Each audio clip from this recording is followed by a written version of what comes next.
his IG store. What's up, y'all? Happy Money Monday. If he was a real homie, he'd be running or jogging while he's doing those videos. Okay. Got you. Cool. Sweet. Sounds good. Good to see everyone here. We'll give everyone a sec to tap in as well. Garrett and I are back on the Buy Box Bandits train. We did 2 episodes today. We got 2 episodes tomorrow. Oh my gosh. Corey's here too. Beautiful. He is here. Family. Good to see you, family. Very good. You're looking very aristocratic today. You're looking academic today. Am I? Oh, thank you for that. With the glasses, I'm assuming, right? It's academic Zuckerberg today. Yeah, right. Next, you got to bring out the gold chain. Sweet. Yeah. So let us know if you guys have any questions about scaling Amazon, all that good stuff. We got $20 million of Amazon knowledge between the 4 of us. So happy to help you guys out. I hope everybody's having a great Q4 as well. Let me let's see some flexes in chat too. Who's been crushing it this week? I know I've seen some crazy posts on social media getting tagged all over the place, but y'all brag on yourselves in the chat, whether it's your first $10 or your first $1 million month, whatever it is. Yeah, I know. Armand's got some numbers for us. Armand, let us know your numbers there. Best time of year by far to be an Amazon seller. I mean, this is always the best week of the year for me, at least. Usually the 14th through the 21st. So I'm sure I know for a fact people are putting up some big numbers this week. You can make a video on YouTube about Card Bear in detail of usage. So all of them operate pretty similarly. There's a bunch of them: Raise, Card Cash, Card Bear. Was a Gift Card Wiki? I mean, there's a bunch of them. Yeah. So Gift Card Wiki and Card Bear are aggregator websites that kind of detail the different rates for a lot of the gift card providers on that. But honestly, it's as simple as just you identify the gift card you want to buy, you check it out. Then they're going to email you those gift card numbers. Then you can use those to redeem on the retailers. Why you would do that is if you can get an $100 gift card for $90, you just discounted the buy cost by 10%, right? And now some products become more profitable based on that. Yeah. This man actually is always doing laundry. Always. Somebody commented that last time. Perpetually laundry. Always doing laundry. When I realized that was is do your towels naturally dry themselves? Yeah, you hang them up. I'm a multiple shower a day guy, so I typically will dry them intraday. The question is, do you use one towel? How many uses per towel? That's the key. One. Of course. Also, Armand said nothing fancy. 202K last 30 days. Come on now, Armand. Big. Yeah, brag on yourself there, man. That's what's up. $2.5 million per year business. Going back to the gift card thing, the key with gift cards is staying organized, right? Yep. Because once cancels start to come in, right, you want to make sure if an order gets canceled, you notate and you can map that order back to what gift cards were used, how much amount per gift card was used, to make sure you can get the refunds when applicable, and ensure that every dollar is getting used to its extent, right? Because the problem is 10% off a gift card is awesome, but if you only use $97 of a $100 gift card and you forget about the other 3, well, that over time gets pretty catastrophic to your profits and to your business, right? So make sure on a line-by-line basis, if you order something, notate the order number, what you ordered, how many gift cards were used in that order, the date, and then the amount per gift card, so you can map it back if things get ordered. And you just make sure, you want to be sure that all the gift cards are going to be used to its extent, right? Because if you're only working at a 7% discount for those gift cards, if you forget $5 of a $100 gift card, it doesn't seem that severe, but that's really the whole point of using them in the first place. Yeah, some free game too for anyone watching. There's the Card Cash bulk program. If you want to buy bulk gift cards at a slightly further discount, just email this guy Ben at cardcash.com to get set up. Blow up the email address on the stream there. Yeah. No. Well, no. I mean, that's that's how you do it. The other thing about gift cards, wrap up, is that's like a means of order efficiency too, right? To prevent order cancels. Because I mean, you think about it, it's kind of like Nescrow for houses, right? The money that is accredited, like the site knows it's there. So if you're dealing with cancels, that's one troubleshooting method, right? Target, Walmart, like any name the site, Dick's Sporting Goods. If you use a gift card from that site, it's kind of like an authenticated way of buying those goods to make sure that you're using their dollars to place the order. Yeah, a lot of times they think you got like a stolen credit card. So they're like, who is this dude buying 100 of these? It's obviously fraud. But if you're rolling in with the the gift card, it's like validated that no, they've got real money. They just want 100 of these for some reason. And I mean, rightfully so. They want that money back, right? Because have you guys all switched to wholesale? So Corey and Garrett mainly do wholesale. Warner and I mainly do online arbitrage. But everything works. You know, I mean, it's just what you want to, you know, put consistent time. It's like, for example, today, Garrett and I on the Buy Box Bandits, we had this guy named Salem who sells part-time. He does B2B sales full-time. And in the past 30 days has done, I think it was like 85K in combined sales, about half Walmart, half Amazon, a little bit more Walmart actually, which is pretty cool, right? And then on our podcast this afternoon, we had Chris Potter, one of our friends, who actually introduced us to Corey. Ooh, Haunted Yeah, Corey, we we'll go full for red. a second. Yeah. And who had a gigantic Amazon drop shipping business back when you could drop ship on Amazon, right? And then, you know, there's many ways to skin the cat, guys. We want to help you guys, you know, be as successful as possible with that. We already posted the Salem podcast too, and Salem, I think he's in chat. Yeah, he's in chat there. Yeah. What's up, Salem? yeah, the Sal 3M. yeah, right. It's almost miles backward. It's Melas would be that backward. Yeah. Somebody Miles, said a lot of wholesale products are gated. How do you get around that? So, I mean, there are a lot of wholesale products that are gated. There are also a lot of wholesale products that are ungated, but how you get around that, what I always recommend people do, easiest way to get ungated is with like a Target invoice or a Target order confirmation, or like even like a Dick's Sporting Goods confirmation. So I say get ungated via that and then source the product wholesale. But there are also hundreds, if not thousands, of smaller to mid-sized niche brands on the wholesale side that aren't gated, that are any new sellers will be completely ungated and from the start. So focusing on those is a good thing to do too. Yep. Is estimated returns factored in the seller and profit calculator? No.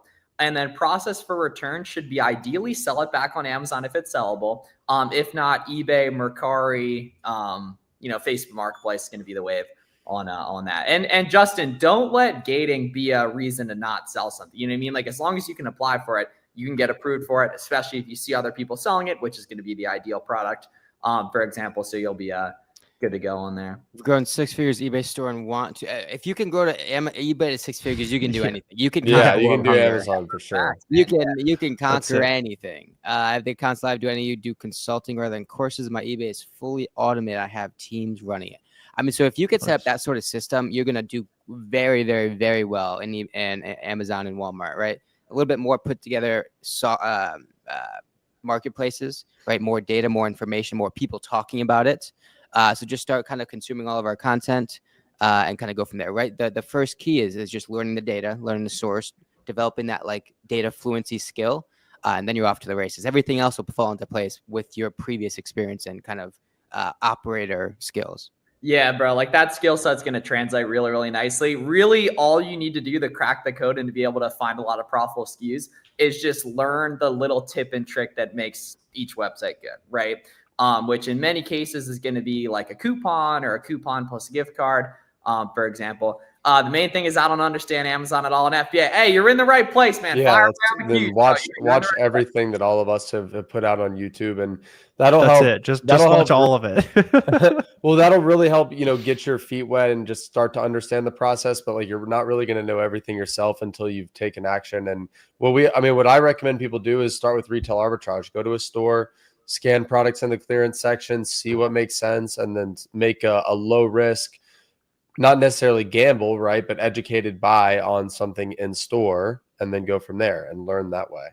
Yeah, and especially if you're doing online arbitrage already for eBay, it's going to be super, super similar, just significantly more scalable, more products are profitable, better data, like Garrett was saying. Hey, brothers, just registered for ASD in March. Yes, sir. That's fire. Corey, you going now? You going? Yeah. So I'm not sure if we're going to be going in March yet or not, but we'll see. Got you. Okay. Yeah, either way, we'll all be at the August ASD for sure. As That's well. always a fun one. Yeah, Beck, you got to make sure merch is going. Merch and I went out to dinner last week too, which was maybe 2 weeks ago. Right there, the main thing. Yeah, we're gonna get you right on that here. Yep. Steve was asking about the 100 unit ungates as well. Steve, you can still submit 10 on those. I've been ripping it. Lots of the Amazon fans been doing 10. They're still working. So business as usual, basically. Yeah, it's only a couple brands that are like that. It's also it's only when you're buying off Amazon, when you're using Amazon as a supplier, is when I've seen it ask for 100 units. It'll say like, you know, if it's an Amazon invoice, it needs to be 100 units, but it's in very rare cases. It's weird. I don't know. There's like no rhyme or reason. Yeah, a couple gigantic OA brands that I think could potentially have been counterfeited in the past on Amazon heavily. They're asking for 100 for. How can you find the right product to sell FBA? Yeah, dude. So the cool thing about online arbitrage is there's literally millions of products to potentially sell because there's millions of products that have a good sales rank across all the different categories. So you're not really guessing in that, like, anything that has a good sales rank has a bunch of sellers on it. As long as the competition isn't shooting up and the price isn't shooting down, it's going to make sense to sell. The key is it's not finding the right stuff. Finding the right stuff is very easy. It's making the numbers work from a buy cost perspective. So, John, I think you should watch, some of our live sourcing videos, and that'll give you a really good walkthrough of what that looks like, man. Because finding good products is pretty easy. It's just making the numbers work is where the expertise is, and that should take a while, right? Being new at something, if it was super easy, everyone would do it, Me and Merch registered together on a call. We'll be getting a little Plum Boys Airbnb. That's what dreams are made of, man. Nice. Yeah, I love it. That sounds fun, if nothing else. That does sound fun. Don't let Corey pick the Airbnb, though. That's the key. No, don't let Grant pick the Airbnb. That's the moral of the story. All right, okay. It's always Grant. Yeah. Remember how wasn't it like chained in thing? Yes, the one in Vegas. It was terrible. The one in Vegas was crazy. It was in a horrible part of town. Our guys Uber were, driver, about to get shot. like, "Why are you guys staying here?" I'm like, "I didn't choose it." Called like a tent city or something. I'm pretty sure we were a block away from like the roughest neighborhood I've ever seen anywhere, in Vegas. Yeah, that's what Amazon money gets you, folks. Right. If you want to be like Corey and stay in the cut of Las Vegas, then do wholesale. Yeah. Can I buy from an authorized supplier and sell it on Amazon on my new account where there aren't any sales yet? That's the only thing you can do, actually. There's also really no such thing as authorized suppliers, though. Like, theoretically, you could buy stuff from eBay. Not that we recommend that, but there's if we're being completely honest, there's a very, very small chance of you ever needing to provide documentation for that stuff. But now, only buy from, or what we're going to recommend is only buying from big retail websites. There. Authorized. Sorry? I said you just open Pandora's box there. Well, Miles told me there's a small chance. Buy from retail sites. Now, did we all get started selling books from thrift stores? Yes. What's a good profit margin? I mean, anything really over 12, 15% profit margin is going to be awesome. As you scale, right, that may drop closer to 9 or 10 or 11. But I mean, to shoot over 15% profit margin, not ROI, profit margin would be a good metric. OA maybe a little higher, wholesale probably a little lower. But it all depends on the product, right? Every product is going to look different. Ultimately, what you should be most concerned about is the actual profit dollars coming back to your business. Yep, that's true. Oh yeah. It depends on your goals too. Like a lot of you guys, you want to be hustling day in, day out. You want to squeeze every dollar out of the business. You're going to make a lot more money. You're doing a lot of FBM. You're finding all the products yourself. Versus like what I like to do, I use prep centers, pay people to find the products and that kind of stuff. And I'm fine with that because I get a little bit more money to leverage, and it's just not the priority is working every hour of every day, kind of. But yeah, I mean, just hourly kind of thing, right? So it's kind of up to whatever your goals are. Exactly, and to that point, right? Profit margin is not the only consideration. A 20% profit margin is awesome, but if you could only spend $5,000 a month, maybe not so good, right? A 15% profit margin when you can spend $50,000.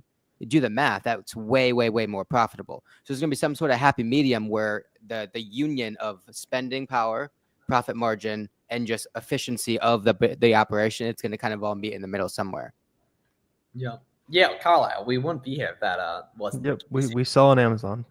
20 million plus in experience between all of us. Yep. Pages. Got hit with Section 3 right now in the middle of Q4, supplied on invoice, but can't see any progress. It's not that you can't see any progress, it's just that they haven't approved you yet. Section 3 is very similar to an ungate request or an inauthenticity, for example. So keep submitting, include all the purchase documentation, make it really easy for Amazon to see that. Maybe toss up a post on the Amazon seller forums.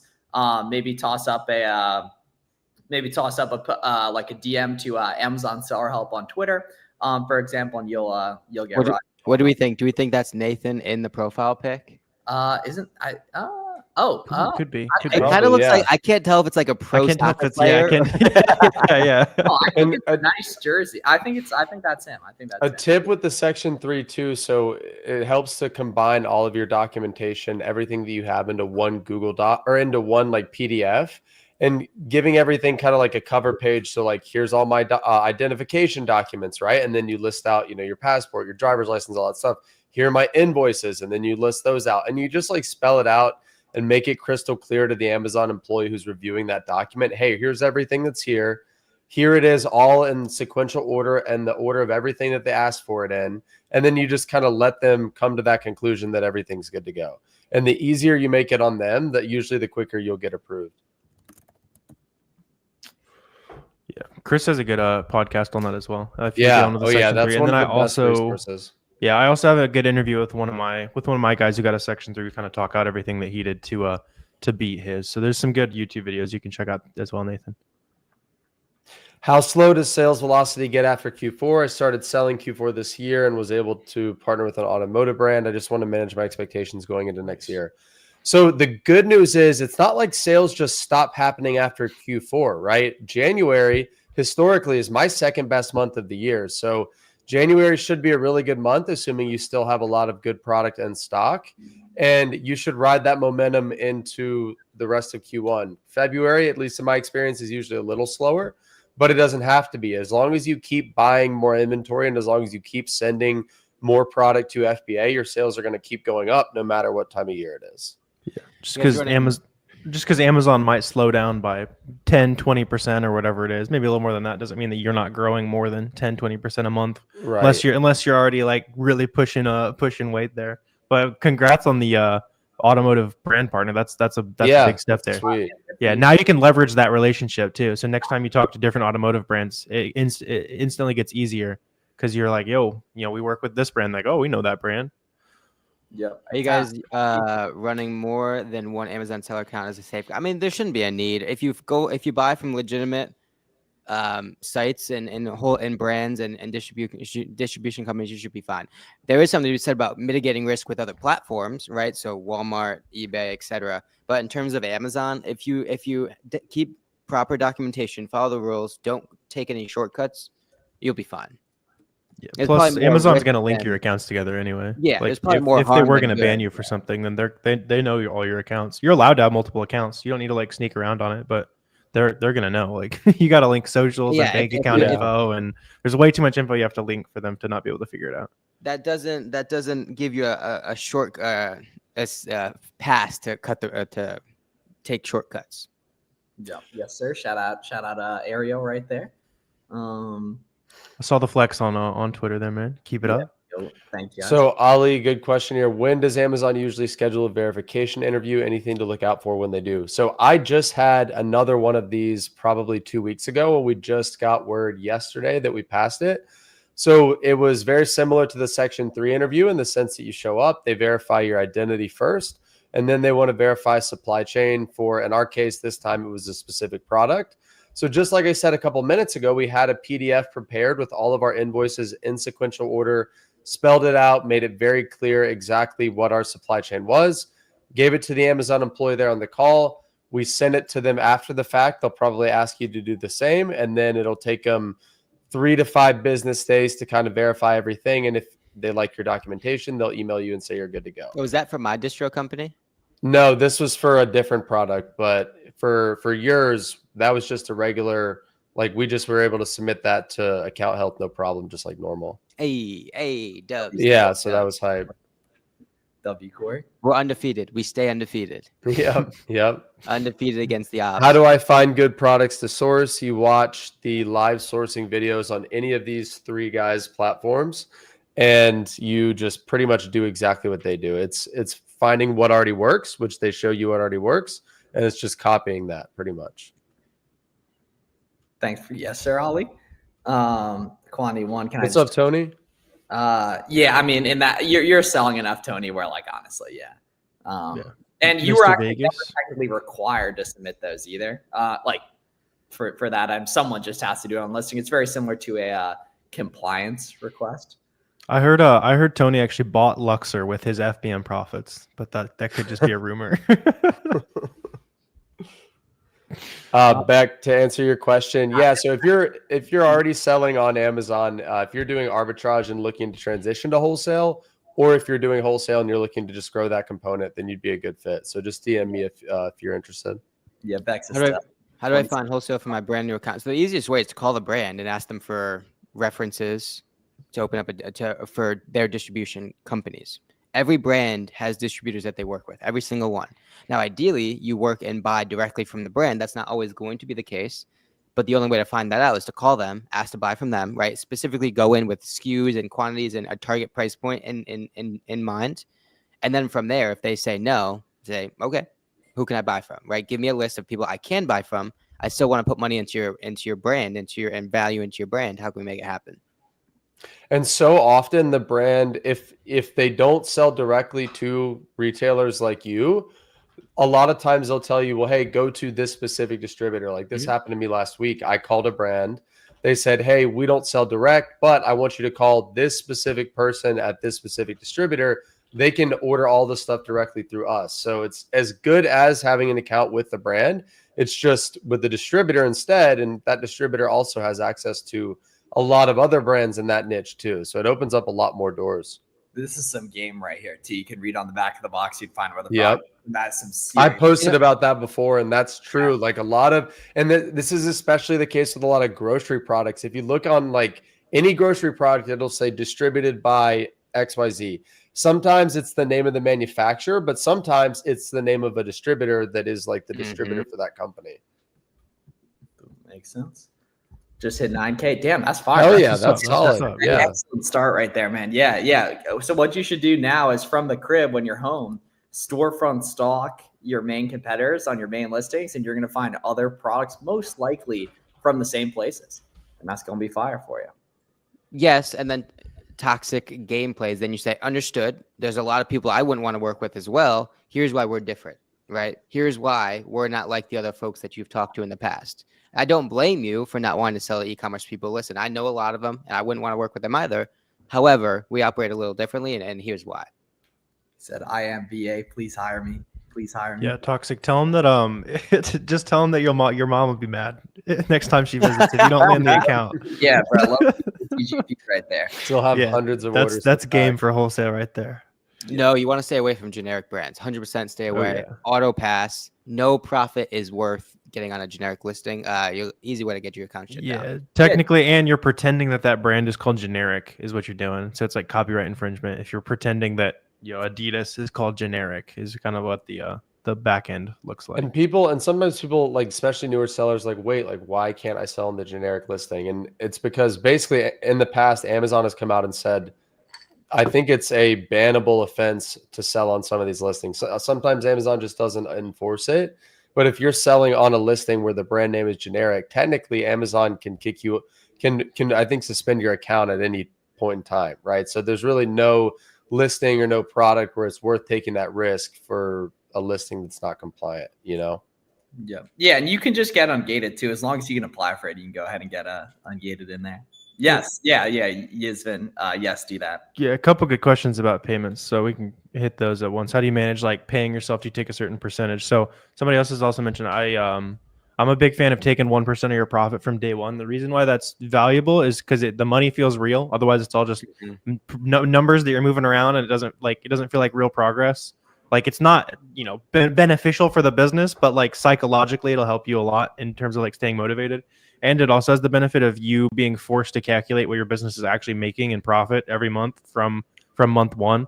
Because a lot of times if you go in, if you go out and you're just buying stuff and flipping it and you have no idea what you're making in profit like at all, then you might look back in 6 months and realize like, oh, after returns and some stuff that went lost, like I have no idea what I actually made. So it just gets you in good habits right away. But you're not paying yourself like off every payout. Just figure out at the end of the month what your profit actually was. Yeah, and an easy way to think about it too. So like I just pay myself a salary through the profits of the business, right? So aside from that salary, if we want to take out any extra profit, I like to just put 1 or 2% of each disbursement from Amazon into a separate account as like a profit account. So, if you're just taking 1%, chances are you're not going to miss that amount. And it also adds up over the course of the year. So next thing you know, at the end of the year, you got a good chunk of change in there that's kind of just accumulated from that. So that's a way to do it too. Just like take a percentage of each disbursement and throw it in an account like that. I want to be a plum boy so bad. Amex is kind of washed, no, low key. They completely changed. Capital One's the GOAT now. Yeah, I would go I would go Chase. The Spark is, yeah, if you Ink Business Premier is the GOAT, but it's hard to get a big limit on that. So the Spark, in my opinion, is the best all around because you can run that thing up. Like they will give you the highest limit on the Spark. Agreed. How do you cashback feeds the soul too? Feeds the soul. I've been searching for 3 days now. What am I doing? Yeah, so you're not making stuff good. You're trying to find stuff that's profitable at the advertised price, which will happen sometimes, but you're missing out on lots of stuff because you're not making it good. So you need to say, hey, does this retailer take a tax exempt certificate? Is there a coupon? Do Capital One Shopping or Coupon Bird show any coupons? Is there any coupons on Google? Is there an email sign up coupon? What's the cash back like? What's the discounted gift card situation like? Once you start in, is there subscribe and save? Is there a wholesale program, right?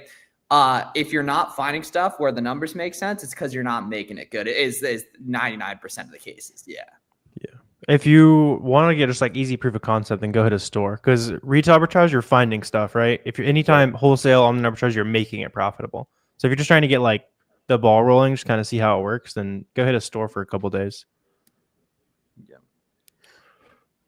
If you say it's having a terrible time, it's definitely going to be a terrible time. Yeah. You're doing a process that it takes most people 5 to 10 tries to do, right? Sometimes longer, sometimes, less, depending on the situation. Keep submitting as long as you're submitting real documentation they'll approve you. Amazon is not even helpful when you call them. Well, you don't have to call for ungating. You just keep submitting, right? We've all ripping a domino. You're good, man. We've all done it. We've all been there. It is frustrating in the short term, but you'll be glad for it long term. Yeah, and then you get one where you get approved instantly, and you're like, oh crap, it was just probability game. Yep. Yeah, at the end of the day, there. Does Funko provide direct invoices? You'll just use the emails on that. And yeah, you could use Target. I'm sure Funko's website for any of that stuff. Kohl's, Walmart. Any of those guys. Yeah, Fahim, you don't got to worry about on invoices. What should I do if Amazon is asking for a supply chain, but the person is doing retail arbitrage? So that's when you want to be really organized and really documented with your receipts and all of your order confirmations and any sort of documentation you have for your retail arbitrage inventory. Keep it organized and keep it readily available because that's what you're going to have to provide. Yep. New at this. How do I get started? So to start out, you're going to need an Amazon seller account, Seller Amp and Keepa, and then just watch a bunch of YouTube videos and hit the ball rolling. Honestly, when you're in the right place, we do these streams pretty often. We love answering your questions. We love helping you guys grow. And we also all have, dozens of hours of content in each of our individual YouTube channels you should check out too. Yeah. Oh, Toxic's never done FBA, right? He's only done FBM, and that's why last week he was. That's crazy. Because I only knew about FBA to start. Like I said, to this day, I've only ever done a handful of FBM orders. So it's wild to me when people only do FBM and haven't experimented with FBA yet. Because I feel like that once people go FBA, it's like, wow, what have I been doing this whole time? If Corey picked up a polymailer, his hand would just start shrinking. Yeah, I know. It would shrivel up. It would melt. With the Amazon receipt. You say to keep submitting, which I did, but now they're saying I can't submit again until I provide more info. Exactly. You can change the file whenever you want. You can rotate the file whenever you want. You can change the file name. You can include more purchase information, right? You can reply with the auto deny guide, which any of you guys can DM me on Discord and I'll send over to you. Okay, how do I do that? So Wendy, you would just watch, some YouTube videos and go to sell.amazon.com and create that open. Yeah, add credit card statements, add a picture of the product, keep adding more information as you iterate, and it'll pass at some point. Add a confirmation, add the tracking, add the delivery notification, add anything you have and everything you have.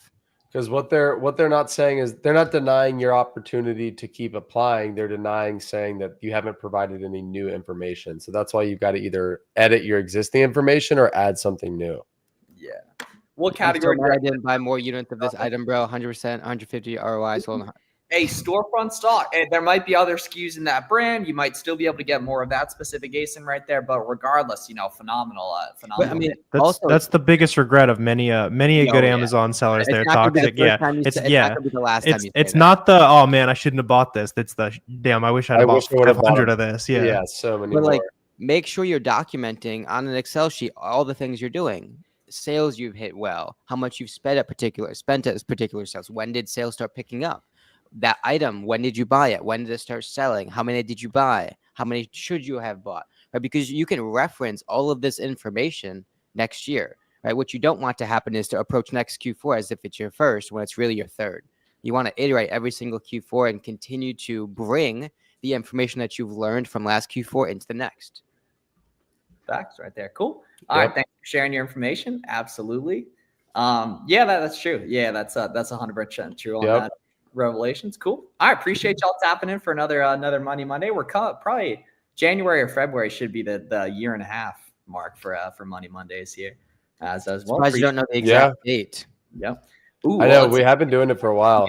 There's something August 26th of them. Of course he does. Well, I mean, yeah. Yeah. All right, y'all be great.